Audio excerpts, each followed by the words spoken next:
Ladies and gentlemen, the other day I had the great honor to sit down on the Corcoran Entertainment Show, who is a friend of the channel. Frankie is a great friend of the channel. We've done a couple podcasts together.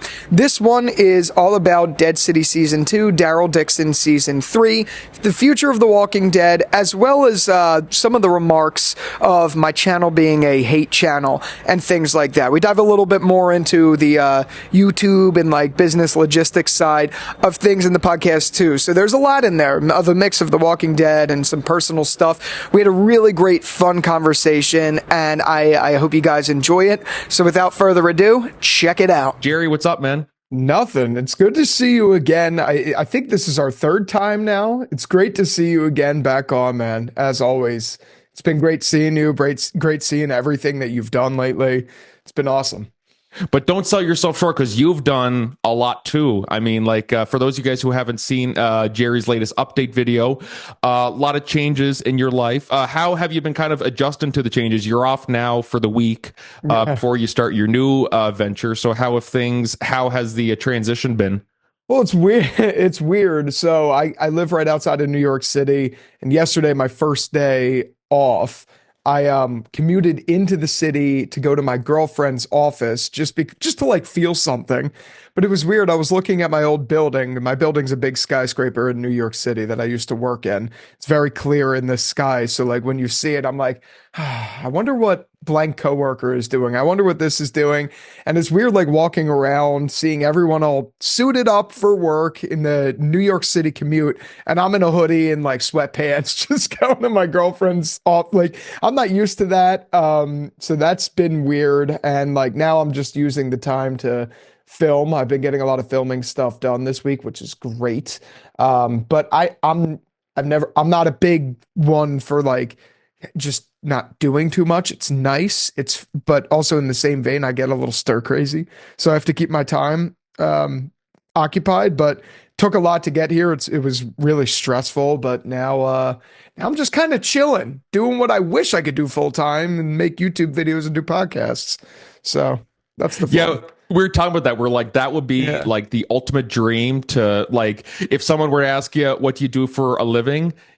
As much as we want to say, oh yeah, just doing podcasts and YouTube videos, you know, like as much as we'd love to do that, you're like, oh shit. And then you look at the bills and stuff and you're like, frig, no, I can't do that, unfortunately. But I mean, you got 16,000 subs now, which is fantastic. And did you ever imagine when you started the YouTube channel that it was even going to get to that point? Did you even think that you were going to make 1,000?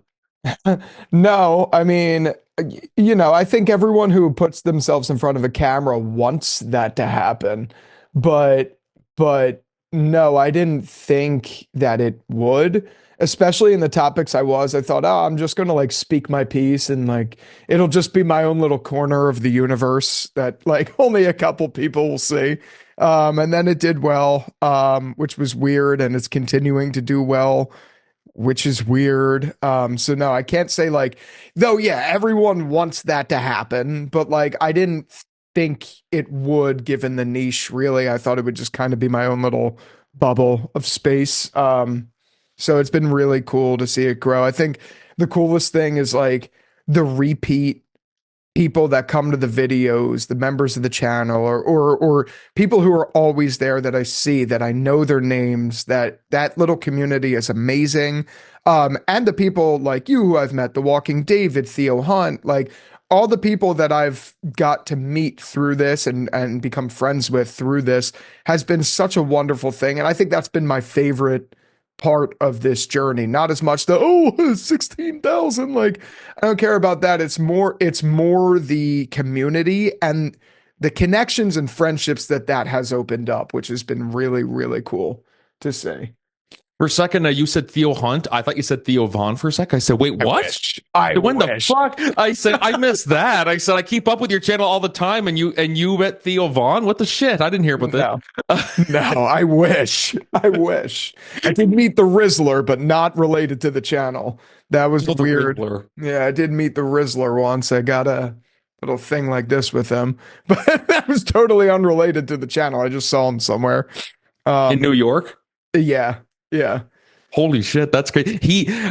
I'm not sure if you saw, speaking of Theo Von had the Rizzler on the podcast, on his podcast. It was so good. People were commenting, this feels awkward. I'm like, he's a kid. What are you expecting? Are you expecting him to like, I'm not sure what they were thinking it was going to be like, but I was like, Theo Von just has that.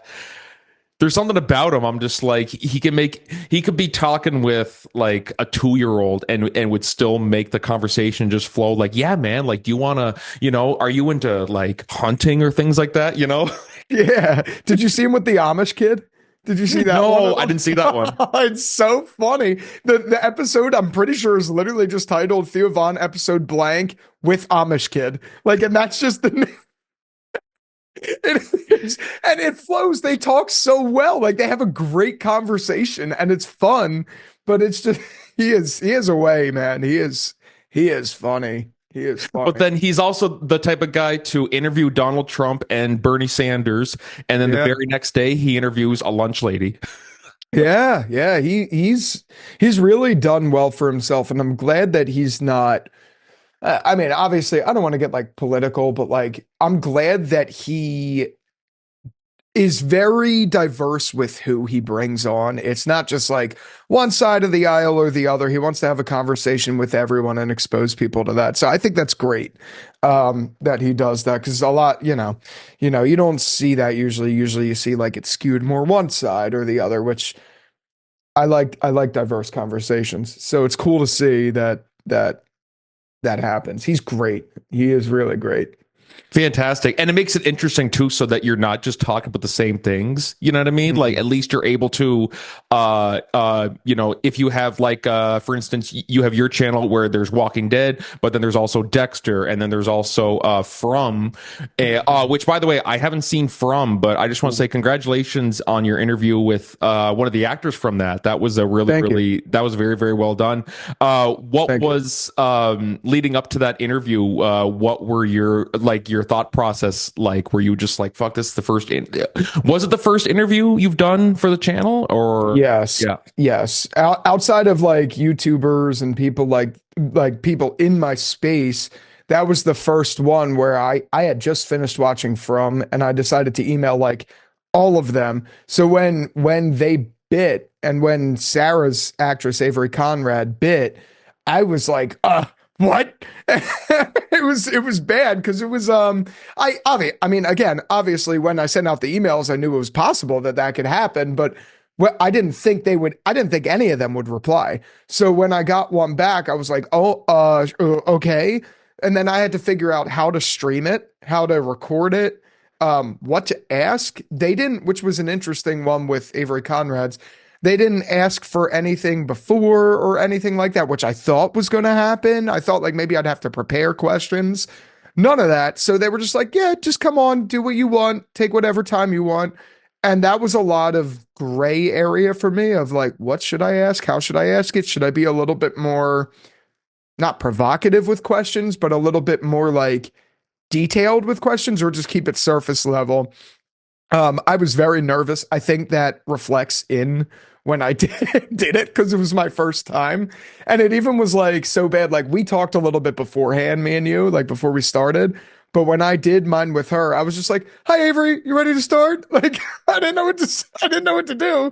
I was very nervous, but it was cool to do. So hopefully for season 4, hopefully I'll be a little bit more regimented with it, and I'm going to try to get people on in their time frame. Like, I realized I was a little bit behind I was like a little bit behind their press curve. So like a lot of them had started declining. So I'm going to try to get on it a little bit more and hopefully not be as nervous. But I definitely was. I think it was also one of those types of situations of like, you send out the emails and you just don't think they're going to respond, and you're like, that's fine, I'm just going to send it out and say, like, literally, I was like, this is never going to happen, but I sent an email to one of Snoop Dogg's publicists. Yeah. And I said, he's never going to see this. But I was like, can you imagine? I said, if he did, I would be like, oh God, What did I do? Yeah. What did I get myself into? It's been a year and a half. I still haven't heard back, so I'm just going to take it as a no. But you got to try it, You and gotta it's try. yeah, exactly. That's ultimately, and I mean, like with the work that you've put into the channel and everything too, it's grown to the point now where you are starting to try new things. You're trying new TV shows. You're bringing on guests, and you're also, one thing I like that you're doing is the video essays. You've been doing a lot of them lately, like with Walking Dead. I think you did a couple with Dexter. Tell me a little bit about the work that goes into those, because those I feel like aren't as much work as one, like for instance, as like a review where you're kind of just giving your thoughts and talking off the cuff about an episode, whereas the video essays, you really gotta script it out and everything. So how would you compare the work process for a video essay versus just a regular review? Um, I s- I love filming reviews and like off the cuff where I don't have a script. That's like my favorite thing to do. Um, I hate the process, to be honest, of making those video essays, because I don't like scripting. I don't like that sort of thing, and editing takes forever, and it's time I don't have. But I like the outcome so much that I want to keep doing it. And I like not the outcome from a metric standpoint. It's a video that I want to make, but it's kind of a bitch to make it. But then when the final result is done, it's like, oh, I'm glad I actually got to do that because it looks good. But the process is not fun for me. I don't really like editing. I try to make, like when I make a video, I try to make my workflow as simple as possible so I could basically just click record and upload. But when I can't do that, and when it's those video essays, then it's like, okay, all right, this is going to take days and days and days of editing and stitching together and cutting. Thank God there's a tool called Gling I just started using, which cuts out the bad takes and all of that stuff and makes your workflow like 10 times easier. So I'm going to start using that a little bit. Um, but though I don't like the process of doing it as much, the outcome is worth it every time. So I still want to continue to do them. I'm working on one actually right now on my time off, but they just take forever. That's the biggest thing. But they're fun. They're fun. They're good. They're good. I think they're interesting stories that are fun to tell. So Well, especially doing video. I mean, like the podcast for me is really easy because I used to do video and audio. And then the video, it was like, I was comparing the numbers to the videos and the audio. And it was like more people were listening to the audio. I'm like killing myself to make these videos look good. And like barely anybody's watching it. They're all listening. I mean, that's how people listen to podcasts now anyway. But I have mad respect for people like you and people who go full on with the video production and stuff like that. I'm like, oh my God, like that's it. It's a lot, and people don't see that because they always see the finished product. They don't see the behind the scenes of you going, fuck, this fucking thing's not working, So, oh my God, yeah. which probably happens to you a lot, does it? All the time. That's why I'm a sucker for not automation, but like my setup. Like if my setup isn't down pat and things aren't like automated and easy to do, then I'm like, exactly. I'm like, fuck. I'm like freaking out. Like my girlfriend sees it. She's like, dude, calm down.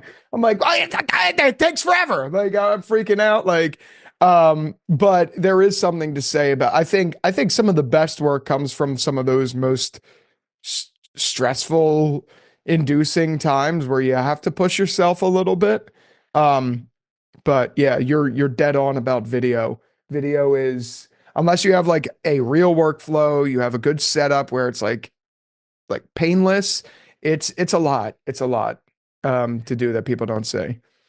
It's got gotta have patience. It's almost like if you're going to be like a school teacher, you gotta have patience. If you're Yeah. Yeah. if you're just like, every time someone opens their mouth, Mr. Fuck off. Like, Yeah. like you can't be like that. As much as we wish we could some days, you're just like, nah, you gotta, it's your job. You know what I mean? Oh yeah. But speaking of getting angry, I think I told you this on, I think it was private message or a live stream. The AI video of you You probably know exactly what I'm talking about. So basically, I've used this too. Sora AI. It's insane. There's one of Jerry basically, if he was on the set of the Walking Dead spinoffs, and he was basically like, Scott Pimple, you miserable, blah, blah, blah, blah, blah. And I was backstage at a rehearsal, and I was like, okay, I'm waiting for my cue. I pulled out my phone, and I didn't realize the volume was up loud. And I was backstage. All I heard was, I said, holy fuck, Scott Pimple, you. I said, fuck, sorry, guys, sorry. I put. That was the funniest. I'm so sorry. No, it's like, I don't think they really heard, but I was like, oh my God. I said, I'm so sorry, guys, that you guys didn't. Like, of all videos for it to be, it was the Scott Bibble, you fucking blah, blah, blah. You're miserable, presumptuous, no talent.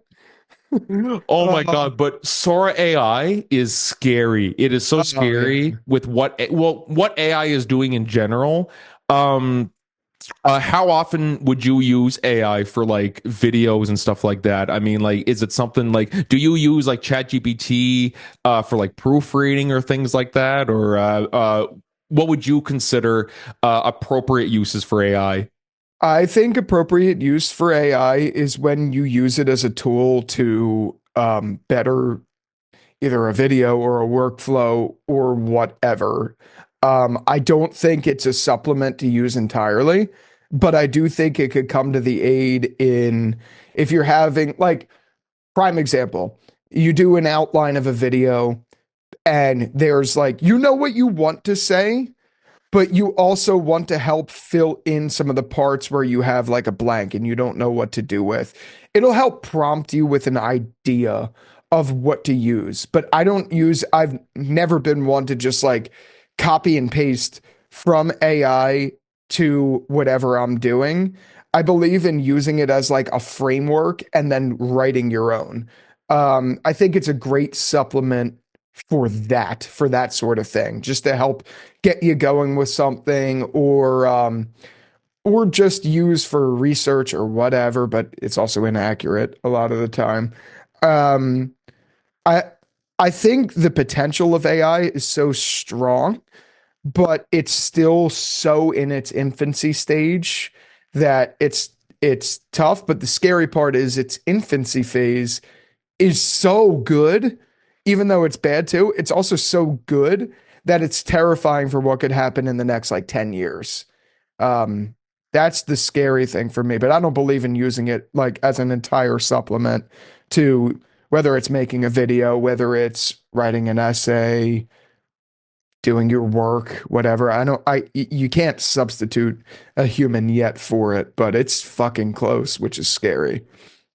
Well, especially that Sora AI thing. I'm like, dude, that is like, that's trippy as shit. I think my dad doesn't listen to this, but I'm like, I think my dad thinks they're real sometimes. He's watching them. He's like, holy shit, did you see what this guy did? I'm like, Dad, Yep, I'm like, that's AI. I'm like, who wants to? I'm like, who wants to tell him that that's not real? It was one of those ones where like the old lady opens the door and she's like, "Hi, are you lost?" And the fucking dog jumps at him. Oh yeah, yeah. And I think my dad saw that and said, "You see what this dog did?" I'm like, Dad, no, that's not real.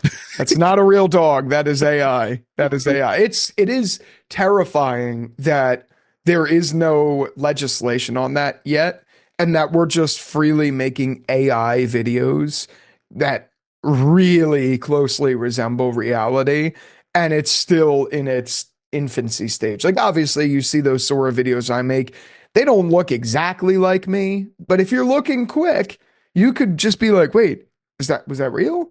Obviously until you see the watermark. And that is terrifying. Like that is where we're at. Right now I think it makes for a good demo of funny meme videos. But there is a future where one day it's going to be genuinely indistinguishable from reality, and that's terrifying.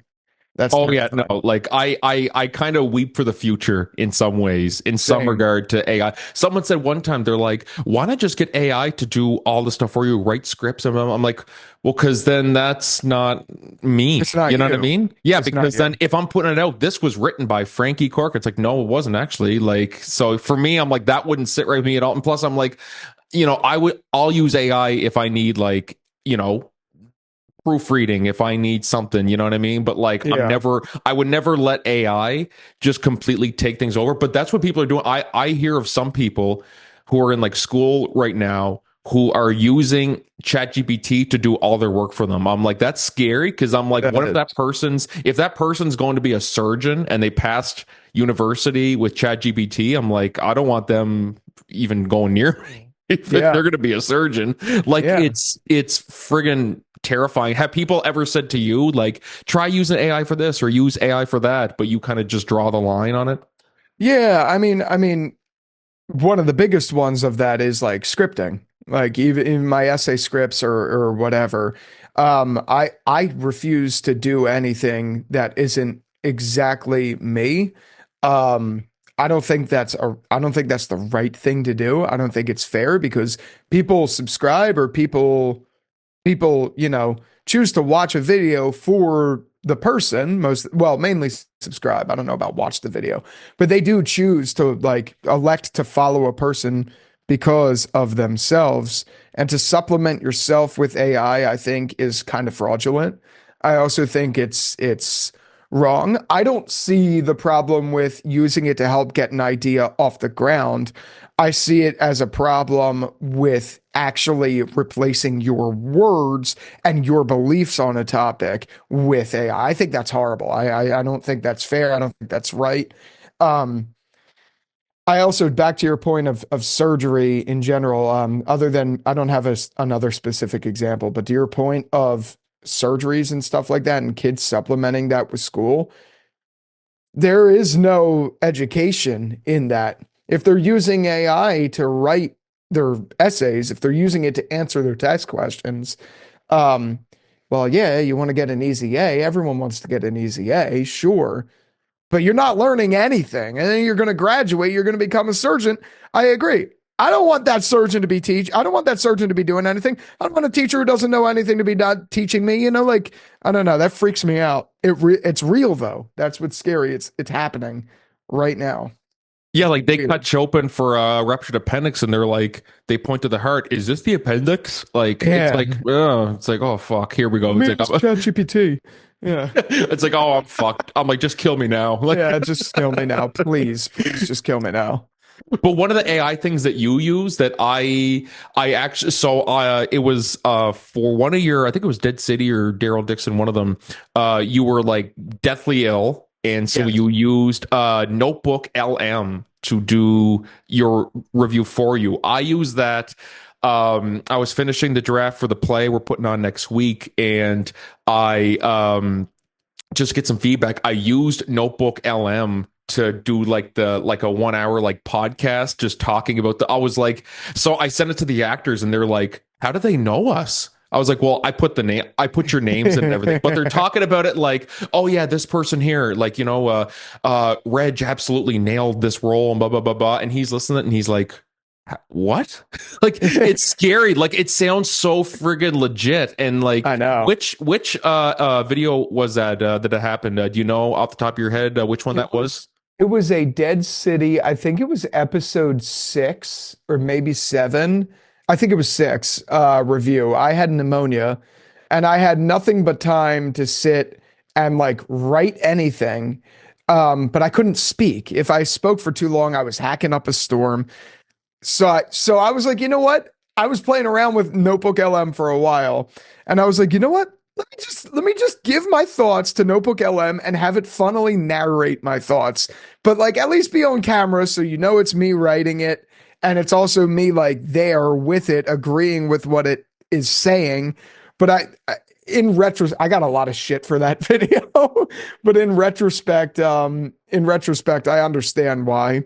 My only thing was, and the reason I was okay doing it was because the writing of it was all me. I literally gave it the only way Notebook LM works is if you give it a big prompt of stuff. So I gave it a big prompt of like an entire, I probably still have it on my phone, Google Notes or Apple Notes, of my idea. And then I thought the output of what it said and how it was like, yeah, Jerry really didn't like this was hilarious. I thought it was so funny. and a good way for me to still get a video out while not being able to like talk for that long. But I'll never do that again because I got a lot of shit for that, which I understand. So But I'm like, under the circumstances, it's like, okay, the dude has pneumonia. He can't do a review. So literally, this is better than nothing. It was a nice little experiment. You know what I mean? I But thought it was just funny. I thought it was like the whole point of me doing it was I thought like I wouldn't have uploaded it. It was if it was boring, but I thought the outcome was like actually hilarious because it was basically like Jerry thought this and he was very angry, and then the other one's like, oh yeah, he was so angry. Like, like I just thought it was so funny that I had to do it. But whatever. That's a one and done.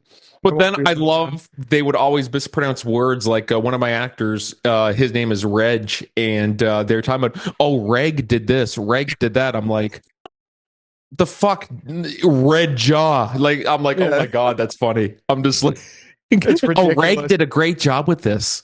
Like, who's Yeah. Reg? Who is Reg? Who is Reg? I enjoy it for that stuff because it's kind of I find it more funny than it is serious, like and valuable. I think right now a lot of AI, unless you're using it for like research or coding or whatever, a lot of it, the outputs that it gives are funny. So I think while it kind of sucks, embrace it a little bit. But not embrace it to the point where like I don't know, it becomes your everything, but it's just, I think there's a way to embrace the funniness of it where it's, you could still have fun with it, I guess. I don't know. But I'm never doing AI on my channel again in that regard. I got a lot of shit for that one. I'm not going to That's do what's that funny. again. They gave you shit for it. I'm like, I didn't think it was bad, especially I said under the Yeah. circumstances. But you know, I can understand people being like, I want to see an actual Jerry rant, but Yeah. because that's a classic now, a Jerry rant, which that prompted a big I wouldn't say controversy. Controversy sounds kind of harsh. That Jerry's Takes is a hate channel. Yes. So Yes. this prompted a big so I think you saw this because then you responded to it on the Walking Dead Reddit. The username is imaginary leave 2368. It's a long post, but I'll read one of them here. It's where did I see it here? It's his Dead City season 2 reviews were all negative. For the first 2 episodes, I would agree with him, but when it moved to the rest, it became too much. Every single video title was just a negative remark. This ain't a title, but it's basically this episode was a pile of shit. I feel Jerry should really take a chill pill before putting straight up anger on his video titles. I know it's to rack in views because, like you said, Jerry, hate does get views, but the titles are like, come on, I thought you were better than this to me. Yep. And then you responded later, but you kind of had some time to sit on that. Has your view changed on that, or has it kind of stayed the same? Um, well, I mean, I in my response video about it, I kind of explained a little bit about that and how I feel like I still agree wholeheartedly. I understand why people watching that or seeing like those reviews would think it's nothing but a hate channel just to get views. I 100% understand that. There's like, I see it, I get it, I do, but I've never been one to give something like a pass just because, oh, I've been hard on it on the past and like whatever. I've never been one to just like sugarcoat my feelings. And I genuinely, wholeheartedly, to this day, believe season 2 was fucking terrible of that show and Daryl Dixon season. I think Daryl Dixon season 2 was an atrocity. I thought that was a terrible season 3 is a little different. I know we're going to talk about that probably a little bit later. But I'm not going to sugarcoat it if I don't like it. And I really genuinely did not like the story they told in season 2. So I understand that people think that that's just me like finding any little nitpick to not like. But like also the whole mission statement, not really mission, like unofficial mission statement of my channel is not give like a pass. Like I'm very just open about how I feel, and I really fucking didn't like it, so I'm gonna reflect that in my title and all of that stuff. And And yeah, there is 100% truth in the idea of hate getting views, but there's also 100% truth in videos that are very passionate getting just as much views in the positive space too. So it's not just like one size fits all in that equation. Hate gets views, positivity gets views, the mix between both get views. It's not just like one niche. I make a lot of videos. A lot of them, unfortunately, lately with The Walking Dead have been hate. Um, unfortunately, but I really genuinely wish that weren't the case. And yes, there is some sort of level on me where it's like, yeah, but you're the one spewing the hate and all of that stuff. But like, yeah, I mean, I have this, I make videos about reviews of the fucking show. Like, yes, if I don't like it, I'm going to talk about that I don't like it. Should I be so aggressive in the titles and thumbnails? Maybe not. But also, in the end of the day, if that's how I feel, I'm not going to be like, oh, like this review. Like, I'm going to tell you I didn't like it. There was a lot of episodes I hated. So I wanted to passionately rant about why I hated them. So I don't know. I see I see the argument. It's not that I don't. But I don't know. But no, what's funny is I agree with a lot of what you say. I'll be honest, I liked Dead City season 2. I actually did. I actually did. But I'm not going to be the one to go to you and go, fuck you, Jerry. You didn't like it. I liked it. You're a piece of shit. Like, no, it's like we're all about just giving our honest opinions. If we like something, we like it. If someone doesn't like it, just say, okay, why didn't you like it? Tell me and everything, I really did like season 2. Was it as good as, like a lot of the other Walking Dead stuff? No. But I mean, I thought compared to like DARYL DIXON season 2, I thought it was miles better than DARYL DIXON season 2, which at least Dead City was actually it was actually very unpredictable at a lot of times for me anyway. Like seeing yes, there were some parts that were a little kind of goofy, like Herschel shooting at Negan and just completely missing. I'm like, what the fuck, dude? Yeah, that part there was kind of dumb, but I thought Kim Coates was. I thought they should have kept him around. He was phenomenal. I thought he was one of the best characters they introduced in a long time. I liked him. I was a little disappointed that they killed him off. It was a cool death, but it is what it is. Yeah. I liked what they did with the Croat, and that he, that really took me off guard that he actually survived the season, and now he's just gone, I guess. I don't know if we're going to see him again. But then we get, the Dama dies and survives. I said, okay, it was kind of goofy, but at least they kind of explained that she, at least it wasn't like Troy Otto in Fear the Walking Dead, where he got hit 3 times or twice with a hammer and then got crushed by rocks. And he's like, I just pulled myself out of the rubble. What? No, what do you mean pulled yourself out of the rubble? Like, what the hell do you mean? That makes no sense. Like, and the fact that all he comes out with is just one eye missing. I'm like, dude, okay, come on. I said, if realistically, realistically, he wouldn't have even been there. He would have just been dead. Or if he came back, he would have just been like, yeah. But at least Adama actually had like burn marks on her that she survived and everything. But yeah, so were there problems? There absolutely was, but it actually kept me on my toes. Whereas DARYL DIXON, I'm like, to me, I find there's no stakes because we know Daryl and Carol are going to survive. There were points in Dead City season 2 where I was actually kind of thinking, like, are they going to kill Negan? Like, I was kind of like, I hope they don't kill Negan. Whereas DARYL DIXON, I'm watching it and they're like, oh my God, Daryl and Carol are in trouble. I'm like, yeah, I know, but they're going to survive.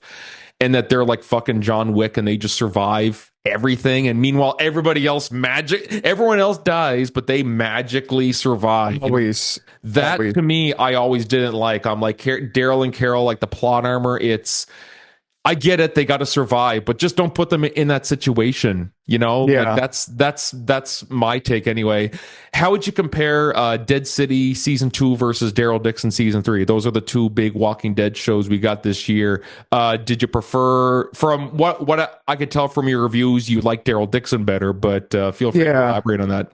I would have to agree that I think Dead City had a little bit more purpose in its story than DARYL DIXON currently does. I think there is My biggest complaint about Daryl Dixon season 3 is that I do genuinely feel like it's there's no stakes in it, and it's just kind of like they're in this purgatory of storytelling. Like there's nothing really to do. Visually, I really thoroughly enjoyed season 3 of Daryl Dixon. Beautifully shot. Yeah. I thought it was a great season. In the terms of like visually, I thought it was entertaining to watch. But the underlying behind all of it was there's no purpose to this. Unless they're going to bring it home, we know the characters are fine. There's no stakes. So it just feels like, it really does feel like Ride with Norman Reedus, just with zombies and all of that stuff. I'm not going to say that I think it was terrible because of that, because I didn't. I enjoyed watching it, and I think that's where my biggest thing was, and where we disagree with Dead City. I didn't really enjoy my time watching Dead City at all. I didn't enjoy it. I didn't really want to finish it. I had a hard time getting through it. Even though, which sucks because I love Negan. He's one of my favorite characters, if not actually, he is my favorite character at large. And Maggie and Negan's dynamic, I think, is cool. I just think that show, for me, fell into a goofy writing trope the entire season in season 2, which was very disappointing because I thought season 1 was fantastic. I really enjoyed it.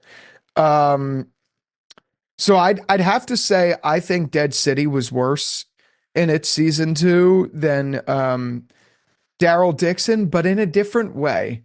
Like I don't know how to describe that. Daryl Dixon was, at least for me, visually entertaining to watch, but boring. Dead City, there was a lot of things I was like, that's weird. Why are they doing that? Though it was fun at moments. I enjoyed it. Like, I think her name was Bird or whatever it was, being yeah, Bird or what. I don't remember her name. But there was like 1 or 2 characters there that were kind of funny to follow because they were like Scooby-Doo villain bad. But there were just so many, for me, the reason I didn't like it, there were so many cringe moments that I'm like, we've had this problem with Fear. We've had this problem with, other spinoffs and other things. Is there really a demand for this kind of goofiness in the Walking Dead's universe that at one point felt so real and authentic? I don't know. I had such a problem with it. I haven't gone back to watch, and frankly, I don't really want to, but it's possible that my opinion on Dead City season 2 might change over time. I really didn't like it. I really didn't like it. It didn't resonate with me, I guess, is where it comes down to. But look, I mean, to the point of the viewer, the hate channel comments, when it came to Daryl Dixon season 3, there was only one negative title and thumbnail there, and it was one that said mid on it, and it was the episode actually a lot of people liked, but that wasn't intentional. I wasn't like, oh my god, every video I got to be careful with what I say. I just didn't really think there was anything overly negative to talk about with Daryl Dixon, other than that impending, this season feels like a nothing burger sort of like thing. But at least for Dead City, for me, every episode, I had a problem with something that really pissed me off, and I wanted to rant about it. Even though I could agree there were moments that were fun and decent. I don't know. Yeah, I do think there were a lot of missed opportunities in Dead season 2, like for sure. I mean, first off, I mentioned Bruegel. I thought they really shouldn't have killed him. I thought he was more interesting than any of the new characters they ever introduced. Kim Coates nailed it. I said they should have kept him on.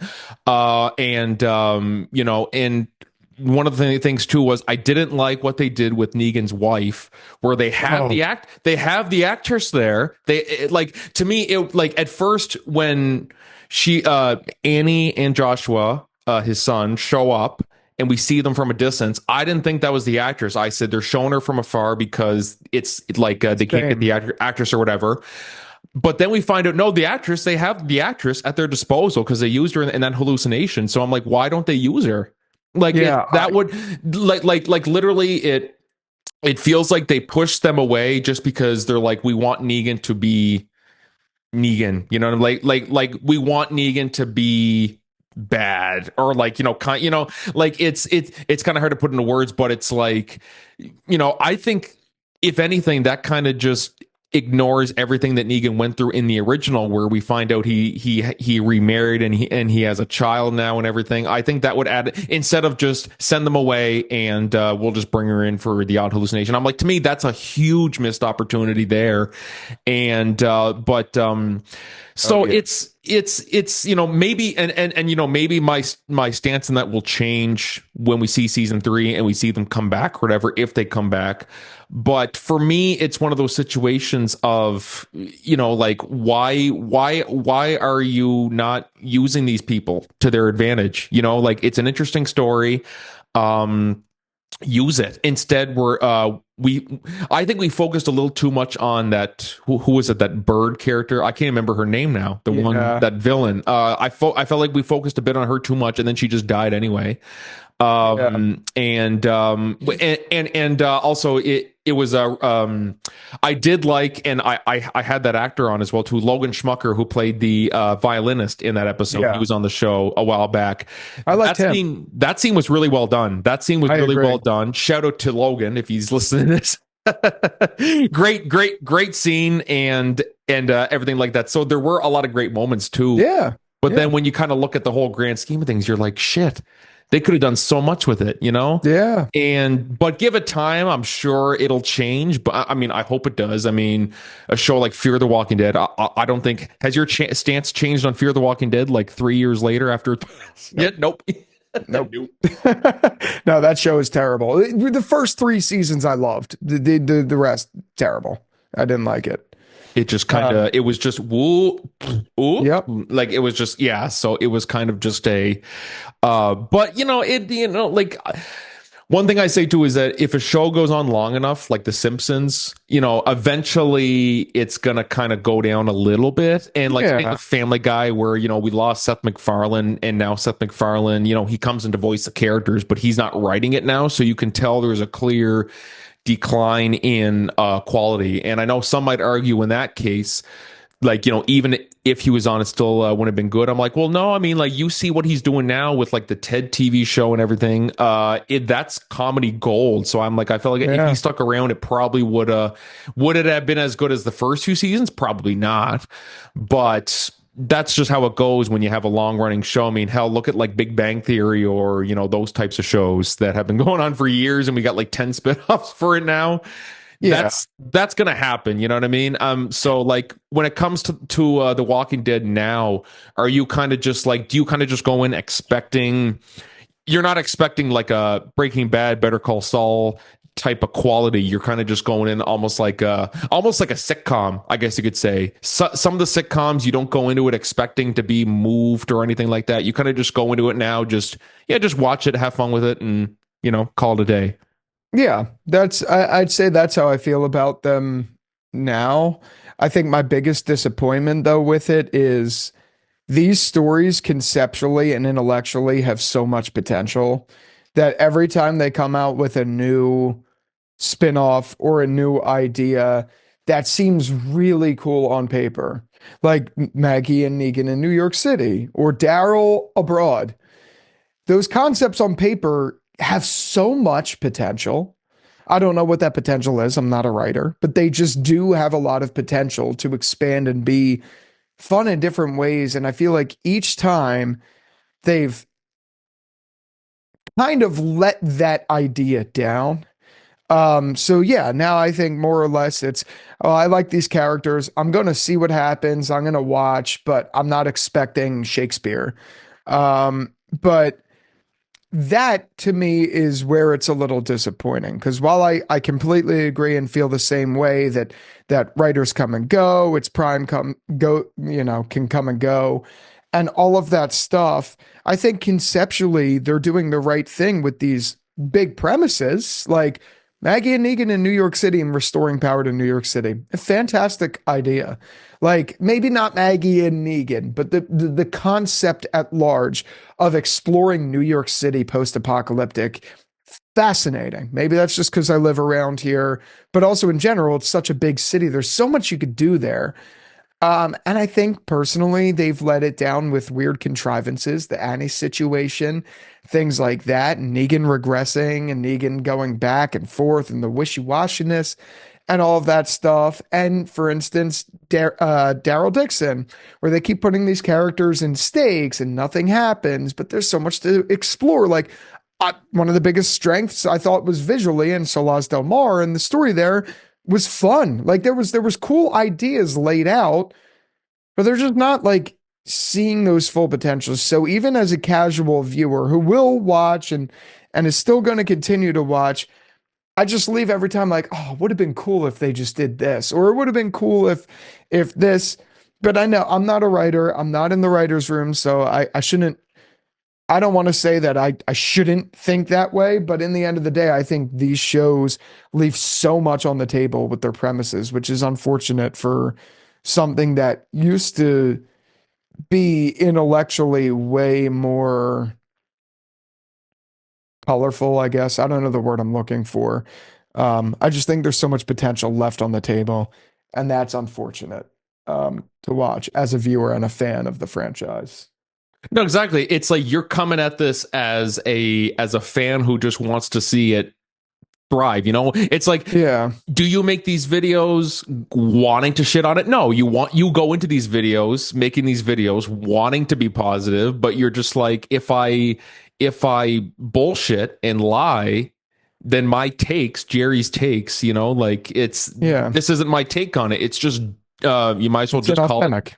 Yeah, might as well like just call it Jerry's bullshit. I don't know, like something that's it's like I'm not giving my honest takes. I want to be honest and everything. That's one one of the YouTubers I like is Dan's Reviews, who you've collaborated with before.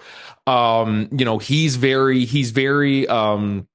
he loves the franchise. He's passionate about it, but he's not afraid to call bullshit when he sees it, and that's what I really admire about, you and you and Jerry, you and Dan. Yeah. There's another Jerry's Takes out there. There's a Jerry's Takes on China, by the way. Very random name. But wait, really? yes, he's a very famous channel. I didn't know that until recently. I was like, I'll look this up here now. Just one second. I never knew about this. Jerry's. I just read out about this too. Jerry's Takes on China. Yeah, I'm pretty sure. Every time I used to like Google the name, or YouTube the name, I would see this come up. I don't know if they still. Yeah, they're a pretty big channel from what I remember. Oh God, he's got 51,000 subscribers. Holy shit. Yeah. Oh wow. So copyright. How long has he been doing this? Oh, for 3 years. You've been doing it longer, I think. Yeah. I think you have. Have you been doing it longer? I've been doing it 2 years now, so not quite longer. I've been on YouTube for a while, but just not as takes doing other stuff. Close enough. It's fine. Yeah. Oh well. You started it.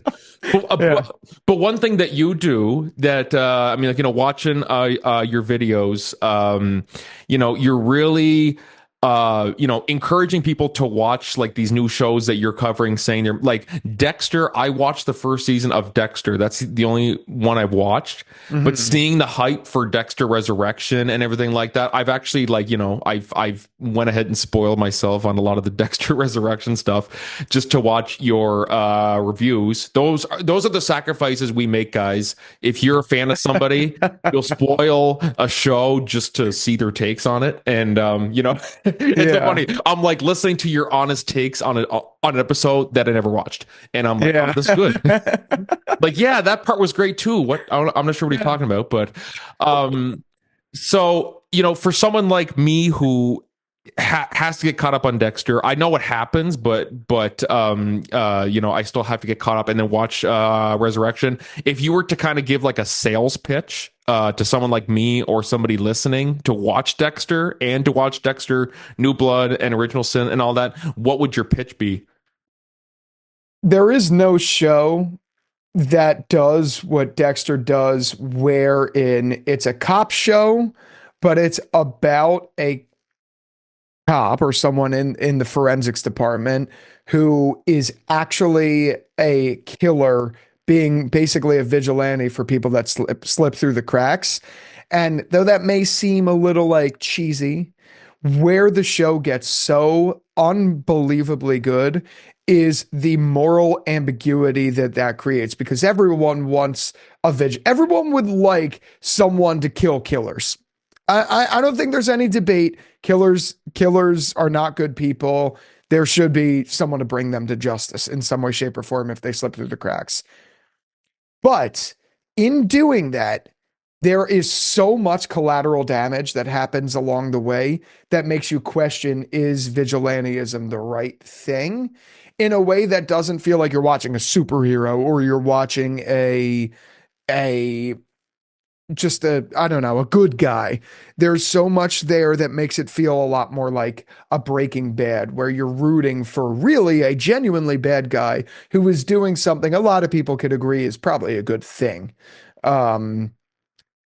It gets very hairy, and that's, I think, the biggest thing about Dexter and what makes it such a good show. Probably not a sales pitch as much as like a little sales review, but yeah.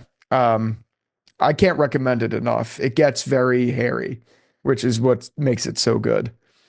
And like even seeing like John Lithgow is in it too, and it's funny like watching him in all these like silly movies, and then I see the clips of him as, what's the character's name? The Trinity Killer. The Trinity Killer, and seeing that, and I'm just kind of like, this is the dad from like this is the grandpa from Daddy's Home, where he's an innocent old man, or this is Lord Farquaad. I'm just like, wow, that's insane. That's insane talent right there to be able to. I mean, like, you know, we've seen it with like Bryan Cranston, where he's Hal on Malcolm in the Middle, and then he's, you know, say my name, stay out of my territory on Breaking Bad, and you're like, holy shit, this is the same dude. And then he goes right back to his comedy roots with like that movie with James Franco, which was good. We're getting Malcolm in the Middle back again too, which I'm super psyched for. Are you a Malcolm in the Middle fan too? Or? I've never seen it. The most recent comedy of Bryan Cranston's I've seen is he's in the studio on Apple TV. It's a phenomenal show if you haven't seen that. But his range is fantastic. And that just goes to show, like, you know, like that takes talent. That takes talent to be able to, like, the fact that you see Malcolm in the Middle, people watch Malcolm in the Middle, and then they find out that he's cast on this crime drama, Breaking Bad. And people are like, why are they casting the silly dad from Malcolm in the Middle? And now you can't go through a Malcolm in the Middle video without going in the comments and seeing like, this is the moment that Hal became so-and-so. Bravo, Vince. And like, people are making all the better like Breaking Bad comments. I'm like, that's, you know, people don't see that anymore. Like it's, you know, it's truly fantastic what, you know, someone like him has been able to do, and bringing so much entertainment and joy to everybody. And, you know, and you're one of the people who has done that for a lot of people who are, even if they want to start a YouTube channel. There's people who want to start YouTube channels and things like that, and they don't know where to start. You know, people like you, people like, you know, we mentioned Dan's reviews, you know, Movie Idols 1, 2, and probably like a million more that I can't think of off the top of my head, that, you know, they want to start a channel. They don't know if it's a good idea.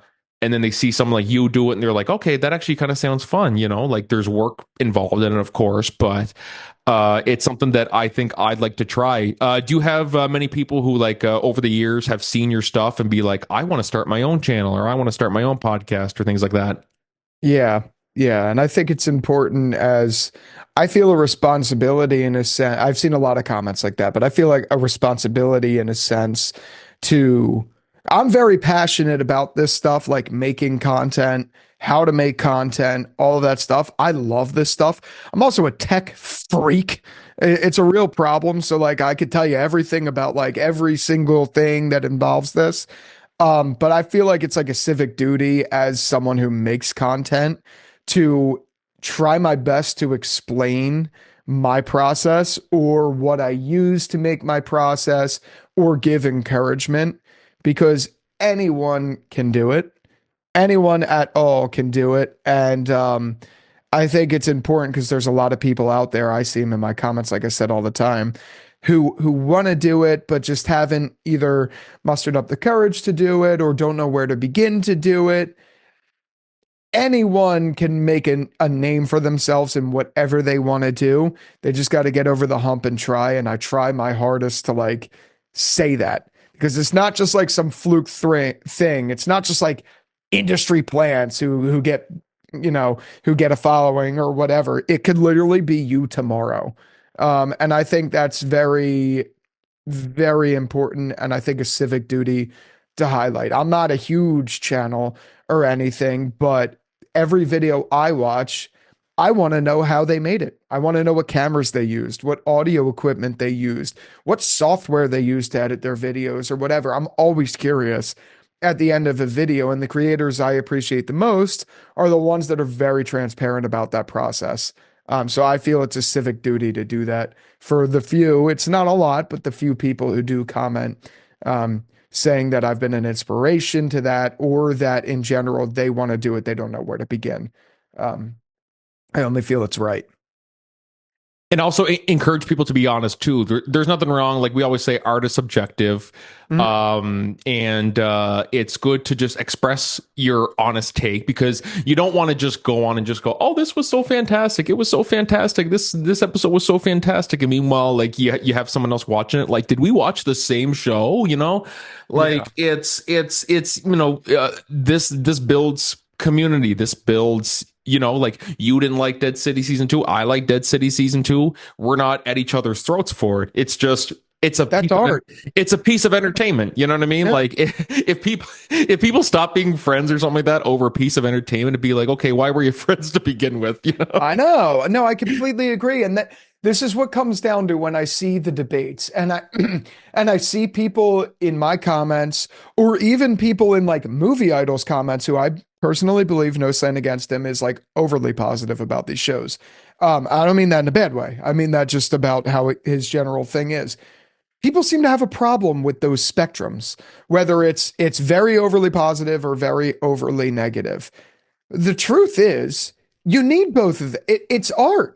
Art is meant, I think art is meant to be enjoyed with a diverse selection of opinions. And that's where you find the fun in that medium.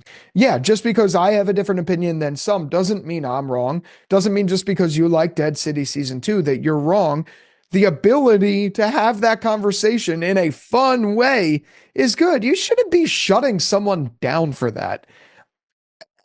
Again, I don't really care if you do that. I just have a problem if people go around spreading misinformation about me only doing that, because that's not true. I mean, look at my Dexter Resurrection videos. I'm obsessed with that show. Like, the point I'm making is art in general should be enjoyed with a diverse selection of opinions. It shouldn't just be one-sided. And if it is one-sided, that's kind of not the best either. Like, I don't know. No, exactly. Like I've kind of learned that in like doing plays and stuff like that. People, some things people are gonna like. Some of my stuff people are gonna like. There's some that people are gonna be like, yeah, wasn't for me. It's like, no, like that's fine. Like, I like to do a wide variety of different genres. Like we did a Christmas Carol last year. People, obviously it's Christmas Carol. People love that stuff. And then we had a different one the following year, which was very different. People were like, yeah, it was it was new. Like that was, wasn't my favorite. It's like, yeah, no, it's fine. Like that's your opinion. We're not here to basically say you have to like everything I do. It's like, no, that's just, it's if you're able to come out and just have a good time and enjoy yourself, even if it wasn't as good as what we did before, or it wasn't good at all in your opinion, like that's fine. I never have any problems with people doing that, or saying like, what didn't you like about it? Well, I didn't like this part or that part. It's like, yeah, that's fine. But then if people, at least with you're able to at least give your reasons for why you don't like it. You're not going on basically, I hated it because I hated it. You're going on like basically, I want to like this, guys. I just don't. Yeah. like, I'm trying so hard. Like Jerry's like pulling out his hair, just going like, I'm trying to find one thing I like about this. Yeah. And sometimes it's hard, it's like having a friend who everybody hates, and then you are but you're friends with him and you're like, well, he's not that bad. It's like, okay, tell me one good thing about him. Yep. he's nice, he's a good guy, and and you're just like, fuck, maybe he's not a good guy. But that's art, and that's, it's all subjective, and props to you for keeping it going despite people saying he's just a hate channel. You keep it going. You're not changing your views on it, and it's funny how I'm addressing this like it's some big controversy or something like that. Like, it's really tiny. Jerry killed somebody, and he's here. He's finally talking about it. This is an expose.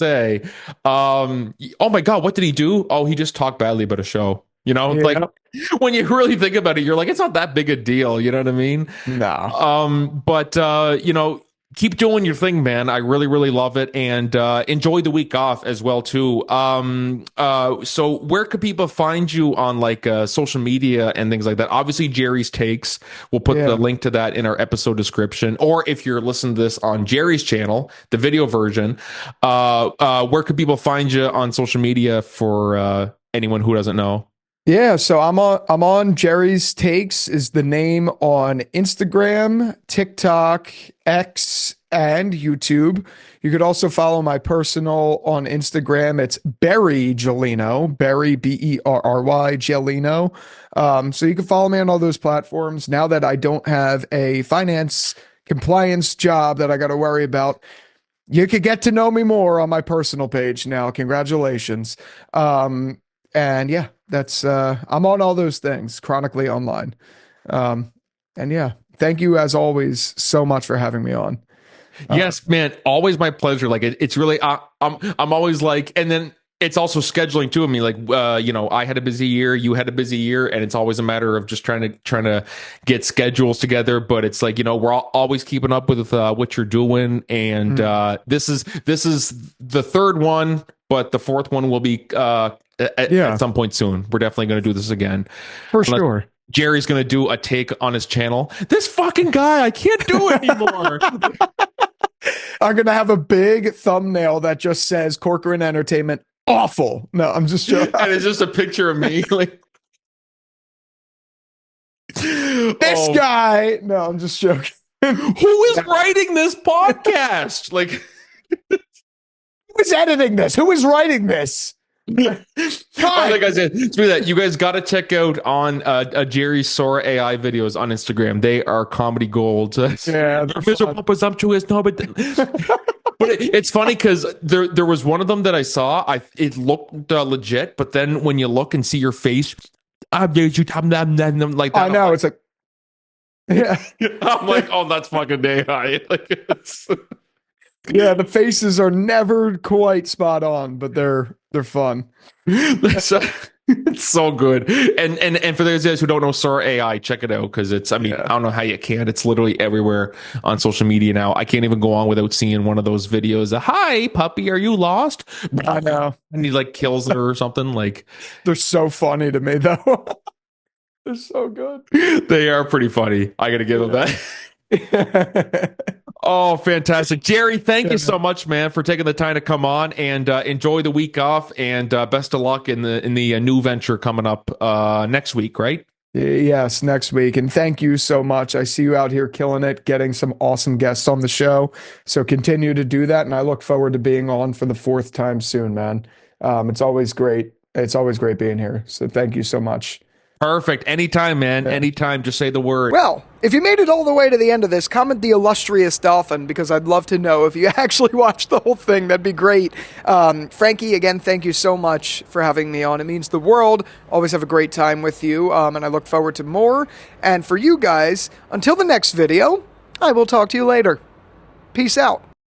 Special shout out to our brand new members. Seriously, it helps us out a ton, as does just watching these videos. But if you'd like to become a brand new member, the link to do so is right after the subscribe button. It will change to a join button. You could also find it linked in the description right under the like button.